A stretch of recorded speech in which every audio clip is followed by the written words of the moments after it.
Foolish Power Rangers, I've figured out that you're all teenagers, which means none of you have licenses with which to drive your Megazords. You're all getting arrested.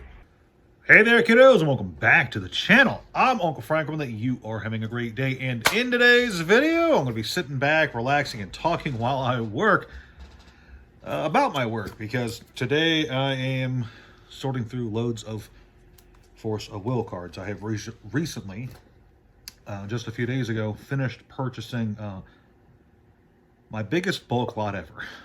Okay, over 100,000 cards in one go. This is the largest bulk lot I've purchased to this date, and I'm currently in the process of sifting through, sorting. It's going to take me forever to get through this stuff, so I figured while I'm here and while I'm working with Force of Will, I might as well talk about the game and give you guys my overall thoughts on it. I think I've talked about Force of Will before. I'm fairly confident I've talked about it before. It is a good game, a nice mix of Yu-Gi-Oh's numbers and Magic's core gameplay focus, with the nice addition of never being at risk of being mana screwed or mana flooded, thanks to the stone deck. It's not, I wouldn't say it's my favorite gaming system. It does solve one of Magic's core problems. That is absolutely true. But I feel like the way lands are designed for Magic the Gathering, the way Richard Garfield first set out to do it, it's not perfect, obviously. But Magic itself was intrinsically designed around it. And I feel like Force of Will kind of let itself, for a bit at least, I have not actually played the game in well over 5 years. But I feel like for a bit there, Force of Will really let its power creep get kind of insane. And part of that power creep insanity was just the ease with which you could actually play your cards. Which, ooh, there we go, SKL. That's different. So we're in different territory? No, we are not. What are you? So anyway, I'm always really excited to be working with Force of Will because of all the card games I work with, in terms of money put in versus money received. I think I've said this before as well, but Force of Will is by far the most profitable for me. I know that for some people, they see Force of Will as like dead money, dead product, because I've heard that conversation. I've actually had that conversation with other stores, other online sellers, in fact. But for me, Force of Will continues to be just the most profitable card game on account of the people who are really into it, who really buy it. The people who are buying Force of Will from me, they don't buy 1 or 2 cards like Pokemon fans do. Pokemon fans will buy a Pokemon card. Digimon fans will buy a few Digimon cards. Magic fans will buy a few Magic cards, etc. You get my point. But more often than not, when I have a Force of Will order, it's not 1 or 2 cards. Sometimes it does happen. It does definitely happen. But more often than not, someone's buying Force of Will from me, and it's dozens of cards. Quite often lately, in fact, it's been over 100 cards. So it's like people building decks and collections and filling out their sets and all that jazz. Let's start unsleeving some of these. And as a result of that, as a result of a lot of these relatively cheap cards, because Force of Will cards are cheap. You know, look at the high-end Force of Will cards versus high-end Pokemon cards or Magic cards or even Yu-Gi-Oh cards.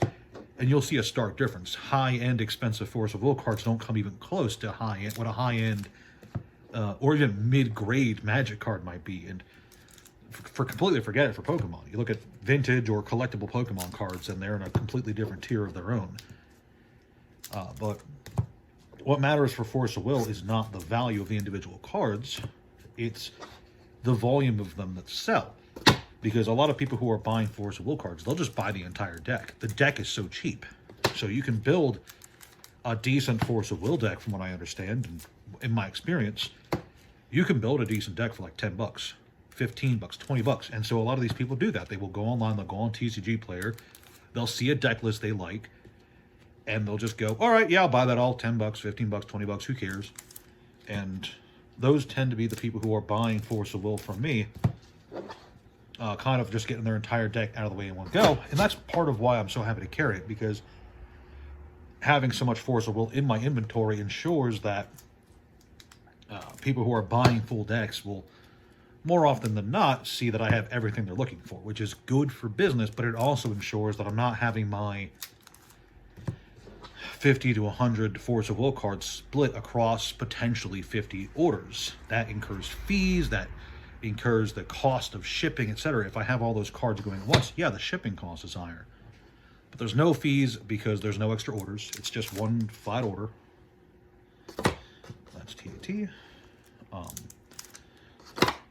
There's no need to worry about sending it to 50 different places. It's one guy making one purchase. And believe it or not, having one large purchase is, for things like this, can be more profitable, more enjoyable than a bunch of small orders. Don't get me wrong, it does still have its own problems. You know, someone orders 50 to 100 cards from you. You got to go through a bunch of different boxes trying to find all the cards, and it eats into your time, and you're up till 2 in the morning going, there's 3 Force of Will orders today, and they're all huge. That's happened to me on more than one occasion. It happens to me on many occasions. It's a very common thing, but I don't regret it because, remember, bulk is what I signed up for, and bulk orders are just things that I genuinely enjoy. Now, I'll pull the damaged cards out later on when I'm actually getting ready to organize them. So when it comes to, anyway, yeah, Force of Will is profitable. It's the most profitable thing I have by a long shot. Pokemon is very profitable. Magic can be profitable, really depends on the month in my experience. And Yu-Gi-Oh! Is profitable circumstantially. But Force of Will, it's always profitable. Flesh and Blood, usually pretty profitable too, but Force of Will is, there's always someone looking to build their own Force of Will deck, and I just happen to have the cards they need. So because of that, because of how profitable Force of Will is, I'm always eager to buy more Force of Will cards, and I'm always trying to keep an eye on the Force of Will metagame just to get a feel for what cards I should be looking out for, what cards should I be adding to the inventory if I see them in a collection or a bulk order, things like that. And I also keep track of the new sets. There's a new set coming out for Force of Will in, I think, 20th of March. It's I think it's a reprint set or a special set. A special set, not a reprint set.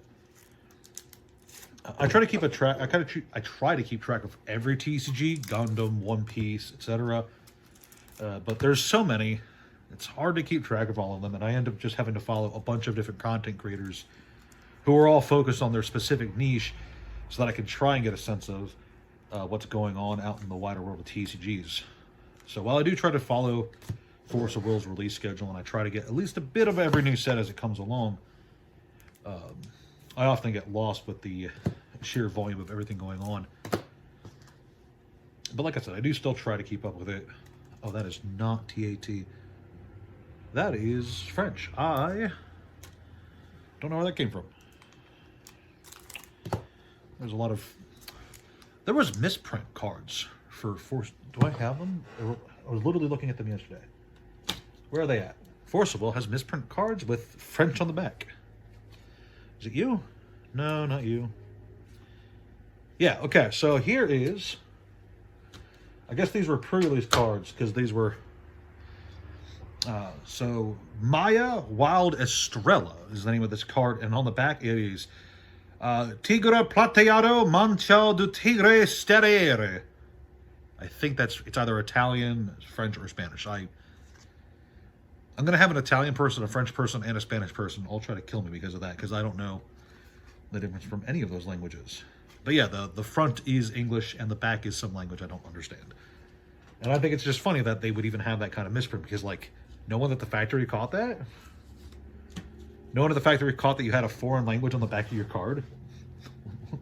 How'd that even happen? But yeah, so just, this is a casual video of me talking about just something I'm always really happy to have more of. And like I said, I know that some people are never... There are some people out there who are really negative about Force of Will. There are some people who genuinely believe it died back in 2014, 2015, 2016. Because it did. It almost died once upon a time. Force of Will had a huge huge problem for a bit where I'm not going to go over the entirety of it. It was really nasty for a bit. People legitimately thought Force of Will was dead and gone, and no, it survived, and I genuinely believe it's better now than it was back then. But there's still people who are hyper negative about it because, it's well, like here's a good example. It's very much a waifu game. There's a lot of waifu cards in it. And B, it doesn't do much more than that to stand out. It does have full art cards. It does have some nice rarities, and it does, in my opinion, have nice gameplay. But it also doesn't really stick out well, especially when you look at shinier, flashier games like One Piece, Pokemon, Yu-Gi-Oh, etc. So a lot of stores, for better or worse, have stopped carrying Force of Will, making it a more niche game for people like me who are willing to just buy as much of it as possible. Because it is a good game, in my opinion. It is a fun game. But I digress. I think I'm rambling too much at this point. Ooh, this one's packed. Look at that giant squirrel. Isn't that crazy? But yeah, what I'm really trying to say here is, for me, Force of Will is a game that I'm always happy to see more of, because for me, in my experience, anecdotally, Force of Will is hyper profitable. I'm not saying that it'll be really profitable for you. I'm not saying it's going to be the best card game ever to hold, best thing ever to buy.